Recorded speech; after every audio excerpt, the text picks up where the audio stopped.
Shalom saudara semua, mari kita mulai ibadah kita. Kita persiapkan hati kita saat ini untuk menyembah Tuhan. Kami mengucap syukur Bapa untuk hari ini, kalau kami boleh beribadah online kembali Tuhan. Biarlah penyertaan-Mu Tuhan Yesus menaungi setiap kami Tuhan. Dan biarlah hati kami Tuhan boleh menyembah nama-Mu yang kudus Tuhan Yesus. Kami mengucap syukur Bapa atas kasih karunia-Mu yang Kau limpahkan dalam kehidupan kami Tuhan. Untuk setiap hari, untuk segala kebaikan-Mu Tuhan Yesus yang Kau berikan pada kami Bapa. Biarlah Tuhan, dengan saat ini kami Tuhan berdoa untuk menyembah nama-Mu yang kudus, mempersembahkan pujian penyembahan bagi-Mu ya Bapa. Terima kasih Tuhan Yesus. Dan biarlah Engkau layakkan setiap kami Tuhan. Kuduskan kami dengan darah-Mu yang kudus Tuhan Yesus. Basuh kami dengan darah-Mu Tuhan. Hingga kami layak untuk menghadap hadirat-Mu yang kudus Tuhan Yesus. Terima kasih Bapa, terima kasih. Terima kasih Yesus. Terima kasih ya Allah Bapa di surga. Ku masuk ruang Maha Kudus dengan darah anak domba. Ku masuk dengan hati tulus menyembah yang Maha Kuasa. Ku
namamu kudus, sebab namamu kudus, kudus Tuhan.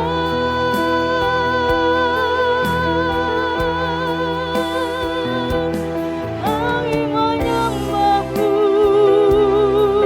Yesus Tuhan. Biarlah hati dan jiwa kami menyembahmu, meninggikan namamu ya Tuhan. Glory, haleluya. Terpujilah namamu ya Tuhan. Oh, glory.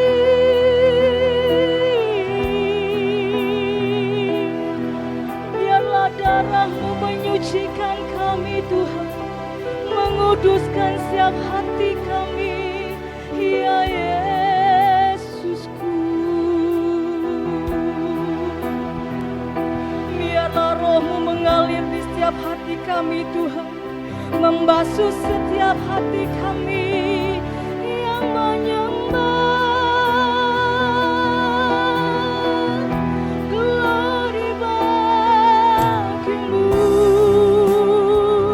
Engkau yang layak ditinggikan, Yesus kami puja. Oh, terpujilah namamu, Yesus, haleluya.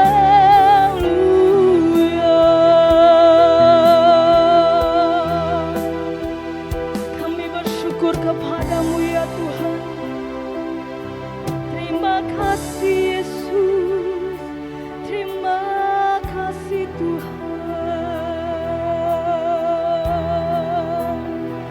Engkau Allah yang kudus, yang layak kami tinggikan, Yesus.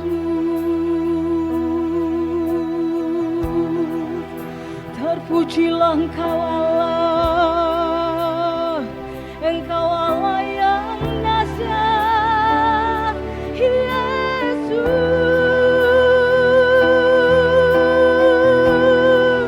Engkau luar biasa bagi kami, ya Allah yang kudus. Kami menyembahmu, kami tinggikan Engkau Yesus.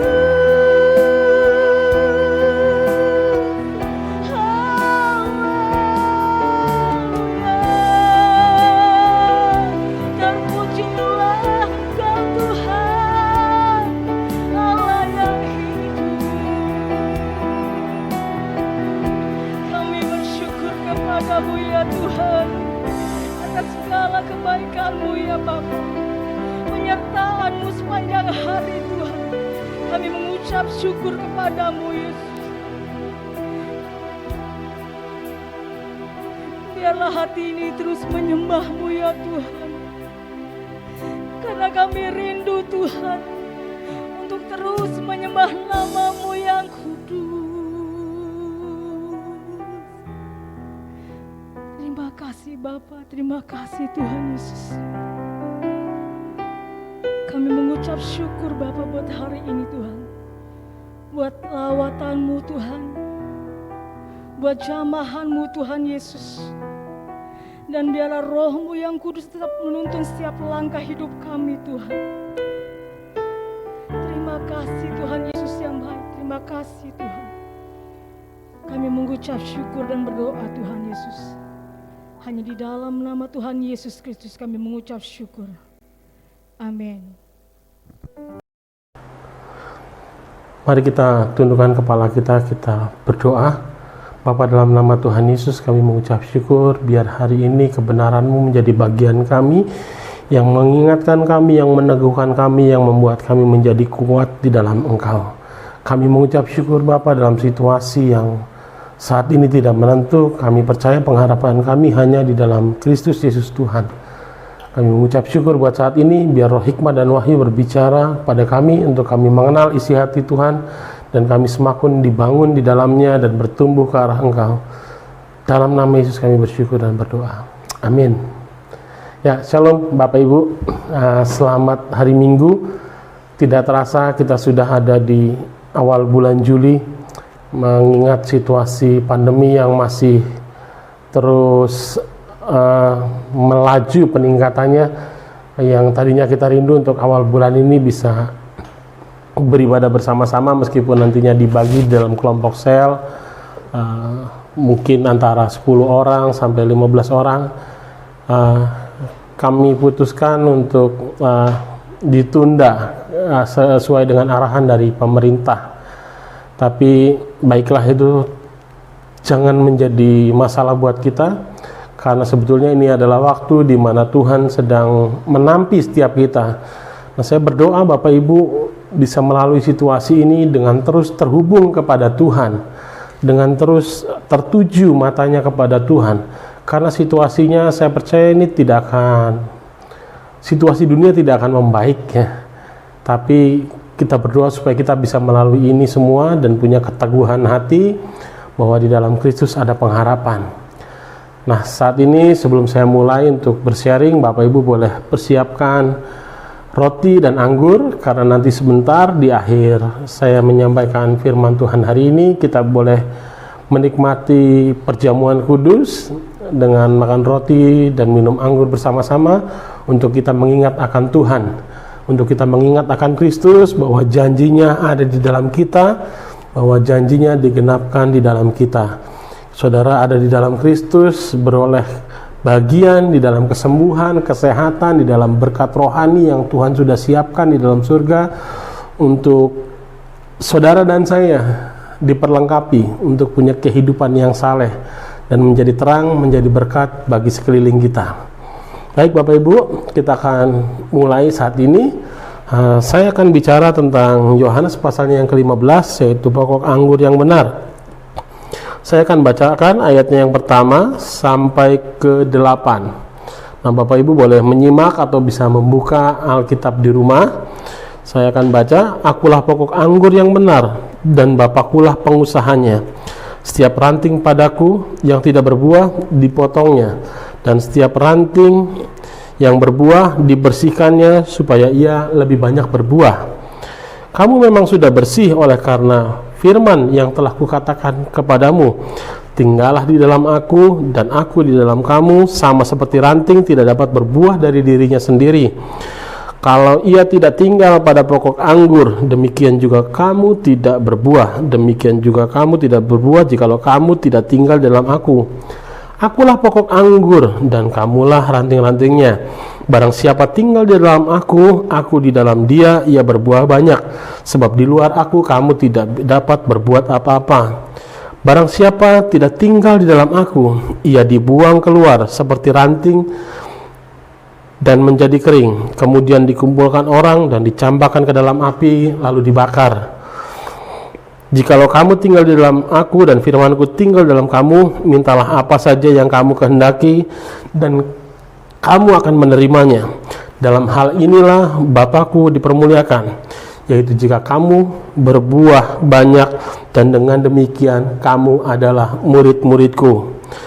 Nah Bapak Ibu, lewat firman ini disampaikan bahwa Tuhan Yesus adalah pokok anggur, dan dalam firman ini juga disampaikan bahwa kita harus melekat kepada Dia. Bapa kita adalah pengusaha kebun anggur dan kitalah ranting-rantingnya.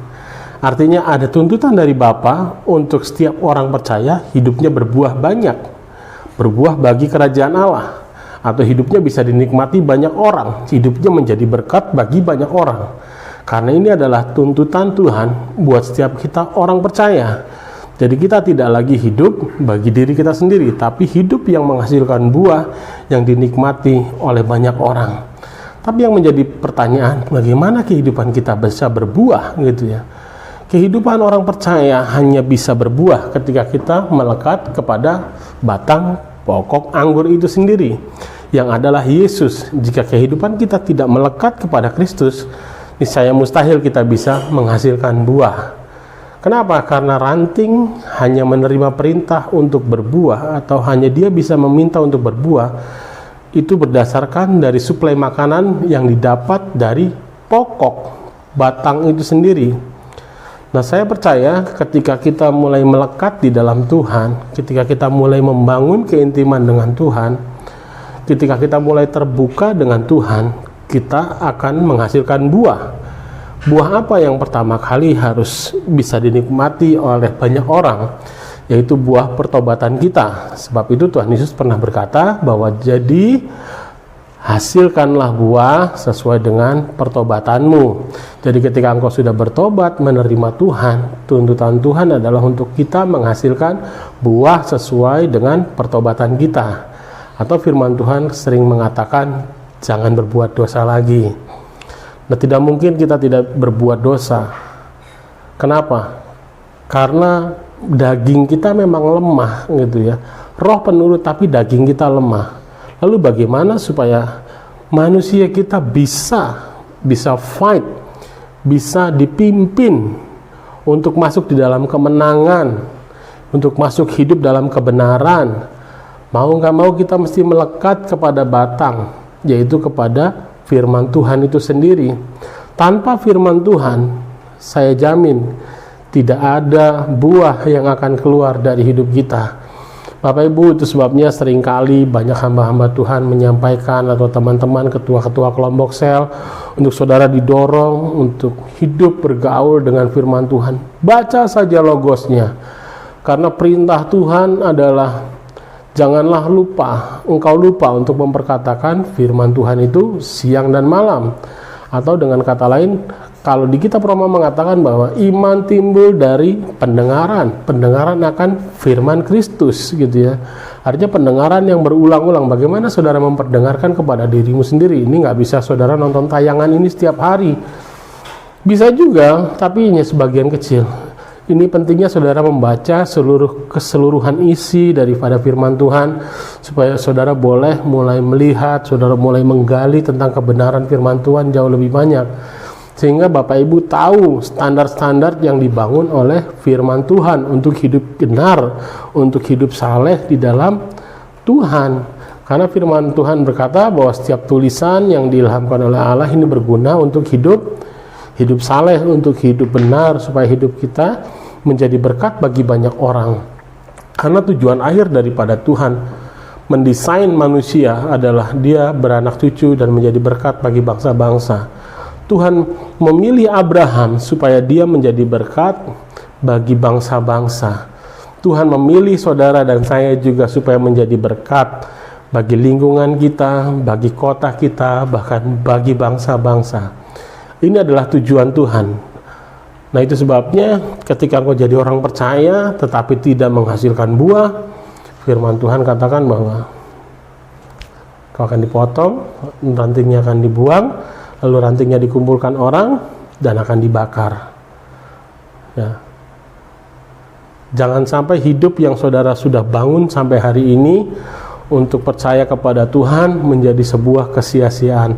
Tapi teruslah hidup dengan menghidupi firman Tuhan. Hiduplah terus di dalam roh dan hiduplah terus dipimpin oleh roh. Itu yang menjadi penting penekanan hari ini adalah hiduplah dipimpin oleh roh. Hidup dipimpin oleh roh bagaimana? Gitu ya. Bapak Ibu agak sulit menjelaskan, tapi sederhananya begini. Pada mulanya adalah firman Tuhan itu adalah firman yang bersama-sama dengan Allah. Firman itu adalah Allah sendiri. Atau dengan bahasa lain Alkitab menerangkan bahwa Allah itu roh. Kita hanya bisa menjumpai dia dengan roh. Lalu bagaimana caranya Roh Kudus menuntun?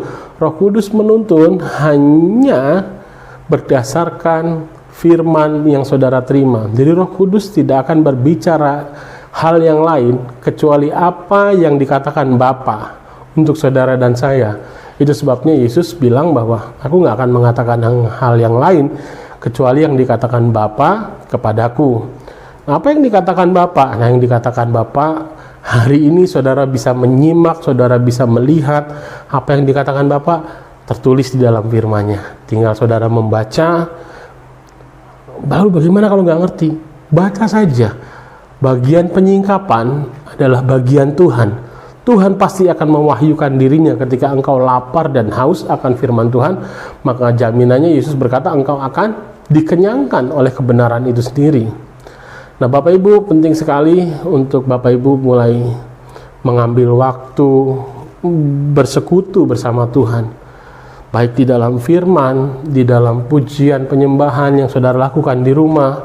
Mungkin saudara bisa meditasi, saudara ambil waktu saat teduh sambil mendengarkan musik-musik rohani yang di dalamnya ada firman Tuhan, yang di dalamnya ada unsur kekuatan, sehingga ketika engkau memeditasikan itu, iman timbul. Nah, salah satu contoh kenapa pujian begitu berkuasa adalah ketika mungkin kita sedang nyanyi walau 1000 rebah di sisiku. Nah, itu adalah bagian dari firman Tuhan yang ditulis dalam Mazmur 91. Dan ketika saudara mengucapkannya lewat pujian, itu akan menjadi iman yang timbul di dalam pendengaran saudara, di dalam pikiran saudara, sehingga kita tetap teguh di dalam Kristus. Kita akan menjadi kuat di dalamnya. Nah, saya mendorong Bapak Ibu untuk terus melekat kepada Tuhan, untuk melekat kepada Kristus, ya, sehingga kita bisa berbuah banyak. Wah, ini kalau udah bicara buah, bicara yang menangkan. Apalagi kalau saudara nanti tiba sampai di ayatnya yang ke-7. Jikalau kamu tinggal di dalam aku dan firmanku tinggal di dalam kamu, mintalah apa saja yang kamu kehendaki dan kamu akan menerimanya. Wah, ini menjadi ayat emas. Ada banyak orang percaya senang sekali ketika membaca itu. Wah, kalau begitu saya bisa minta apa saja. Benar, kita bisa minta apa saja kepada Tuhan.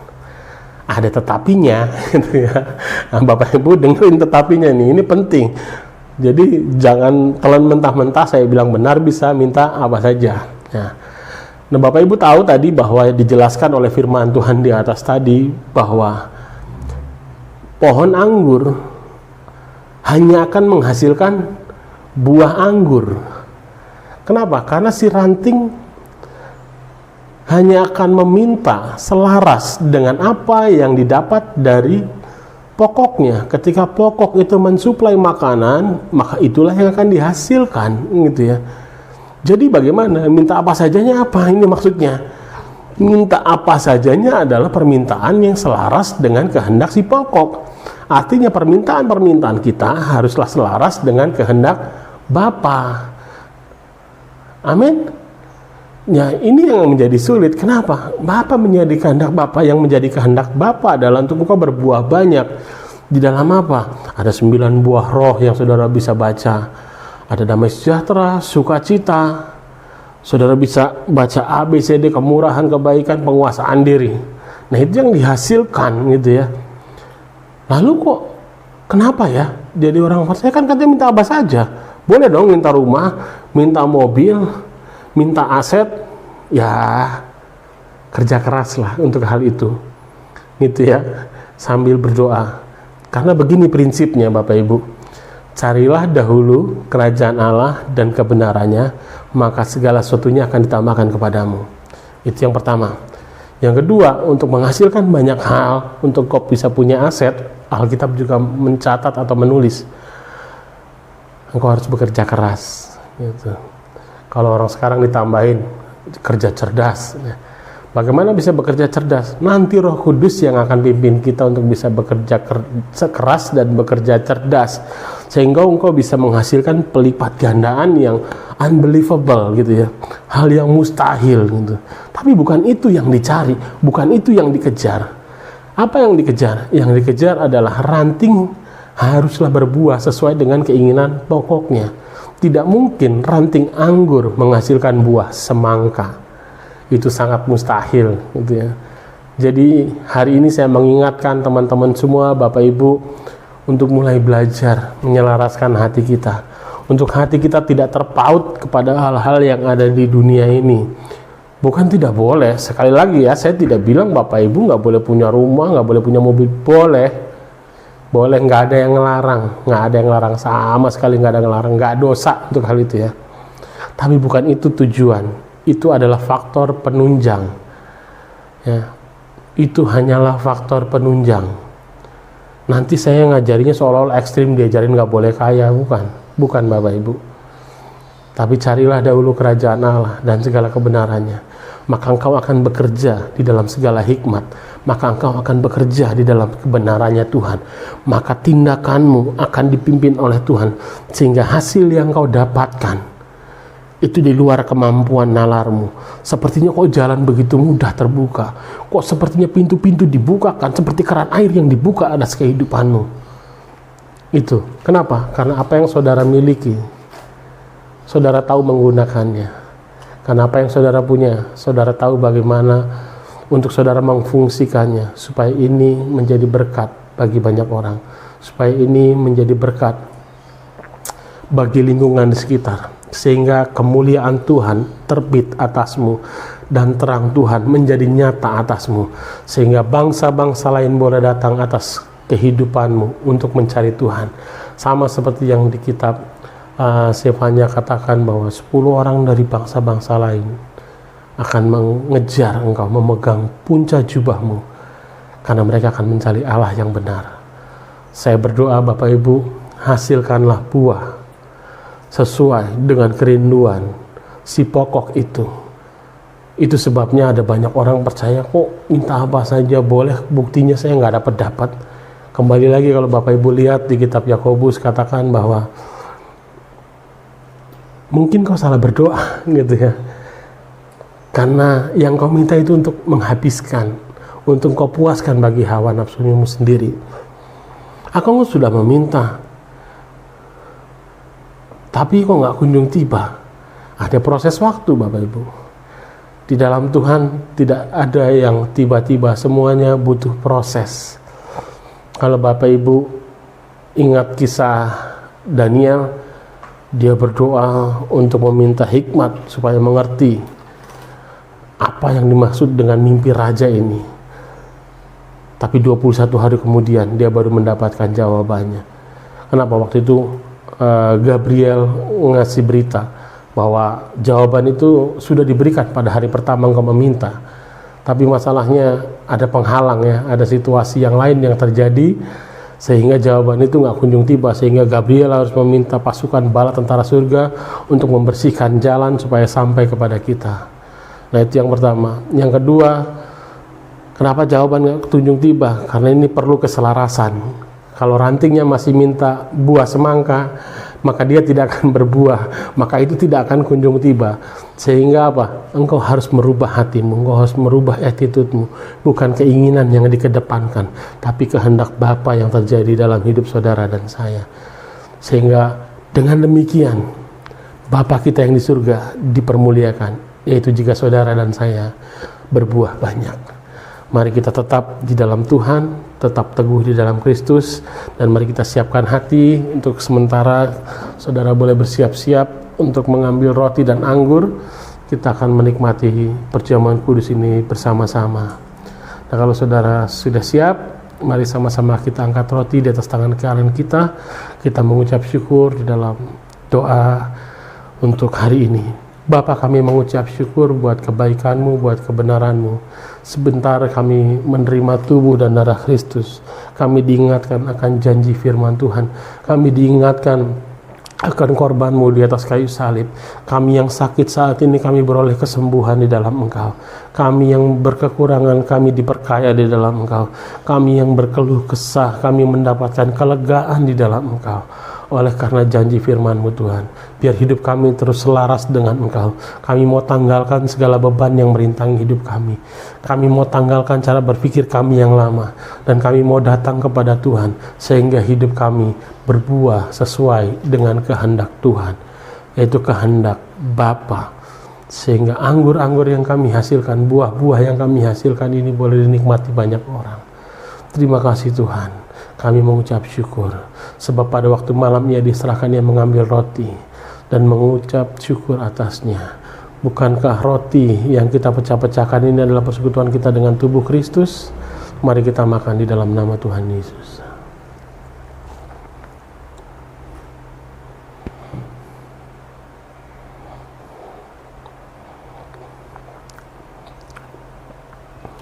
Bapak, terima kasih buat tubuh-Mu yang kami terima, bahwa Engkau disesah, Engkau dihancurkan, supaya kami beroleh kebenaran di dalam Engkau. Dan sesudah Ia mengambil roti, Ia mengambil cawan. Cawan ini adalah cawan pengucapan syukur yang dimateraikan oleh darahku. Perbuatlah ini setiap kali kamu meminumnya untuk mengingatkan akan aku. Bukankah cawan pengucapan syukur yang atasnya kita mengucap syukur adalah persekutuan kita dengan darah Kristus? Mari kita minum di dalam nama Tuhan Yesus. Oh, terima kasih Tuhan. Terima kasih Bapa, kami mengucap syukur buat tubuh dan darah-Mu. Terima kasih buat anugerah-Mu. Biar hari ini kebenaran-Mu boleh menjadi nyata di dalam kami. Kami berdoa buat situasi yang sedang terjadi hari-hari ini. Berdoa buat semua keluarga lepas keluarga yang mungkin usahanya sedang terhenti, yang mungkin sedang mengalami tekanan secara ekonomi. Tuhan, Engkau adalah sumber pengharapan. Engkau adalah Bapa yang memelihara kami dengan sempurna. Kami mengucap syukur, kami menerima kebenaran-Mu Tuhan, yaitu Engkau Bapa buat setiap kami. Engkau adalah Bapa yang terus menggendong kami dan menopang kami. Kami mengucap syukur, kami terus dibawa di dalam kedewasaan, di dalam pertumbuhan kami searah Kristus. Mengucap syukur buat hari ini, mengucap syukur buat semua situasi yang terjadi. Biar gereja-Mu, mempelai-Mu, teman-teman kami semua bangkit menjadi terang bagi lingkungan, bagi kota, bagi bangsa. Kami menerima berkat-Mu ini Tuhan, kami menerima pendamaian dari Engkau. Kami menerima tubuh dan darah Kristus yang digenapkan di dalam kami. Sebentar kami kembali dalam aktivitas kami sepanjang hari ini. Biar apa yang kami lakukan, apa yang kami kerjakan di dalam berkat Tuhan. Tuhan memberkati engkau dan melindungi engkau. Tuhan menyinari engkau dengan wajahnya dan memberikan engkau kasih karunia. Tuhan menghadapkan wajahnya kepadamu dan memberikan engkau damai sejahtera mulai hari ini sampai Maranatha. Tuhan menjemput kita di awan-awan yang permai. Semua kita yang percaya sama-sama katakan amin. Terima kasih Bapak Ibu, selamat berhari Minggu, shalom, tetap jaga kesehatan, tetap kuat di dalam situasi yang sedang kita hadapi hari ini bersama-sama. Tuhan berkati.